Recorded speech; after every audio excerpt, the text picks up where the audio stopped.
What is going on, you guys? It's a new week, and with that, a new All Black squad. Yes, these are the men taking on Ireland, Scotland, England, and Wales. An official, unofficial Grand Slam tour. The question of this video is, has Razor shown enough balls with this selection? Is it too conservative? I'm going to give you my answer, as well as 5 major talking points. We don't need to break down every single player, because at the end of the day, this squad, which you may have already seen, has been widely circulated, somewhat predictable, somewhat telegraphed, really only one change here, and you know, injuries have forced his hand to a certain extent. No real bold gambles, no real bolters to speak of, but much to discuss. And I'm going to start at the back and work my way forward. Ruben Love. The question is, should he be in the All Black squad or should he be with the All Blacks 15, which is going to be named later today? That, of course, is the backup, developmental second 15, if you will. They'll be touring up north also.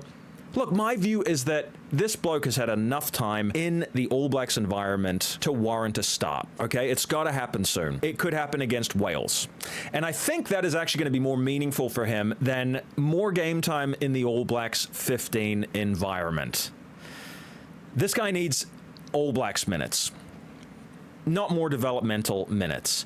Could he be on the bench against Scotland? Sure, I could certainly see that. But I think if he just gets one start on this tour, I'll be happy with his inclusion here. You know, he's been holding the tackle bags for a long time. We are all dying to see him run out there in a black 10 or 15 jersey, get that richly deserved start in 2025. But I think it's coming, and Razor has intimated as much. Probably not so happy about Sevu Reece, but I understand it. Now, Razor said there's no crisis of confidence with Sevu Reece, because he was asked by a cheeky journo, how do you rebuild Sevu's confidence? Well, the head coach of the All Blacks seemed to imply there is no confidence crisis. This guy is plucky, his words, not mine, and he will go looking for opportunities.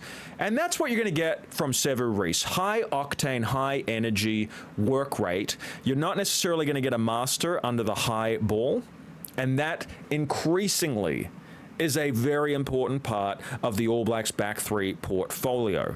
We're going through a moment in international rugby that reminds me of 2009. Remember that year, the All Blacks lost 3 times to the Springboks. What was one of the main reasons? Second best in the air. Beaten in the aerial contest. Kicked to death by the Springboks. What's happening again? More than ever, those high ball skills really matter. And I just don't know that Sevu Reece is the guy for that particular assignment. I think we've seen that Emoni Nara, when he's fit, he works. Caleb Clark, when he's fit, he works.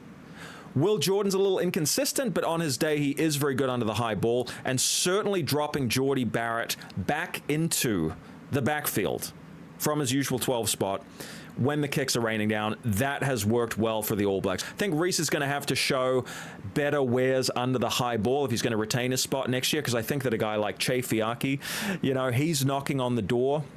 And Caleb Tangitau. But now is not the moment, because Razor kept talking about this in his presser. Experience wins Grand Slams, and he's not wrong. You look at the teams that have done it in the past, spearheaded by men like Richie McCaw and Dan Carter.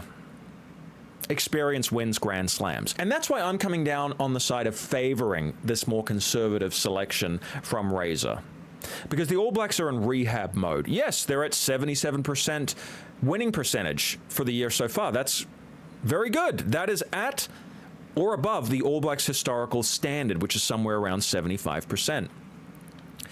But that loss in Buenos Aires, and of course the blowout in Wellington that we shall never forget, that has dented the All Blacks image. There are not many things that can restore it now, short of a tour win next year in South Africa or a World Cup win.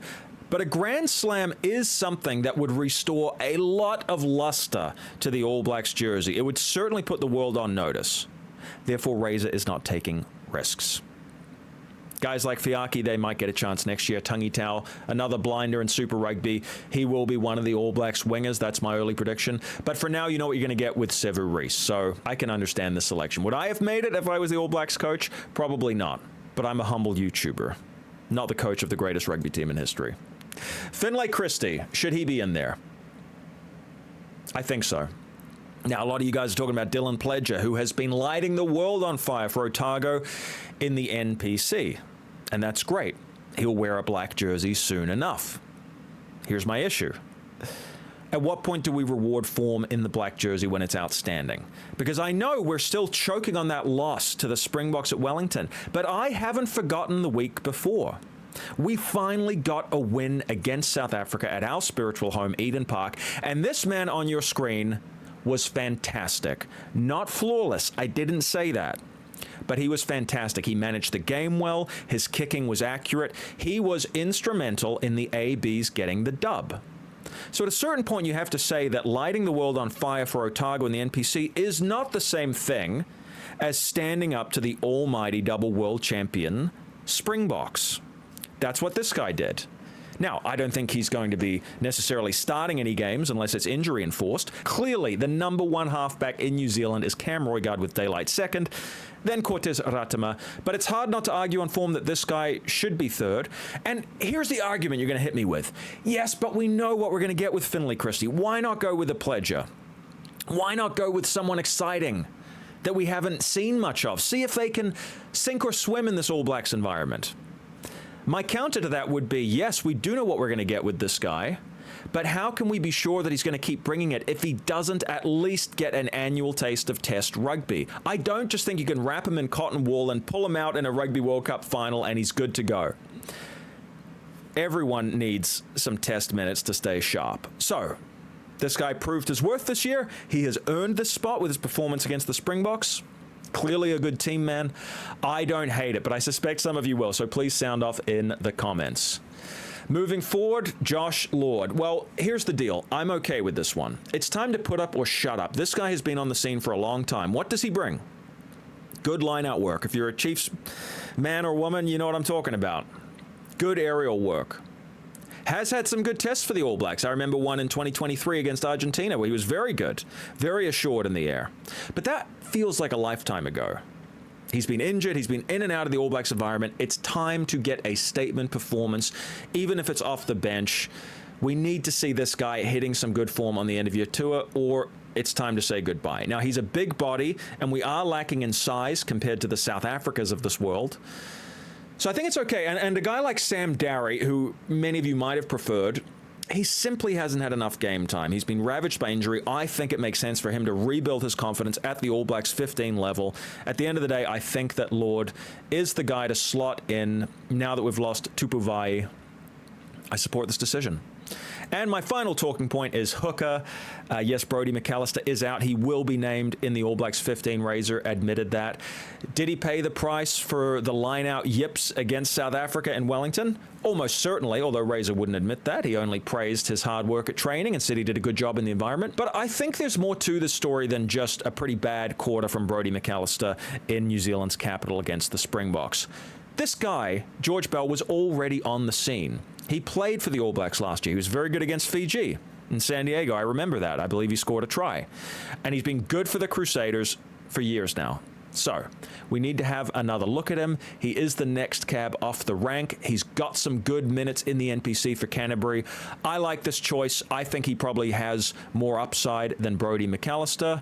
I'm not mad about this. So I'm going to make a video breaking down the All Blacks 15. To be honest with you, I'm more intrigued by that than I was by this All Blacks team. As I said, it was predictable. It was telegraphed. It was quite safe. But the ABs are on a rebuilding mission. So to answer the question of this video, have the selectors shown a lack of balls? Well, you could say that if you were being glass half empty, but I'm going to be glass half full and say that this is a canny squad. Experience does matter if you're trying to get a Grand Slam. There ain't much margin for error, and the All Blacks are on a mission to rebuild their mana. Nothing would do that faster than a Grand Slam win. But what do you guys think? Sound off in the comments. I will read them all and reply. Like, subscribe, send this video to someone who loves rugby, and I'll be back for another one real soon. Take it easy, guys. Bye for now.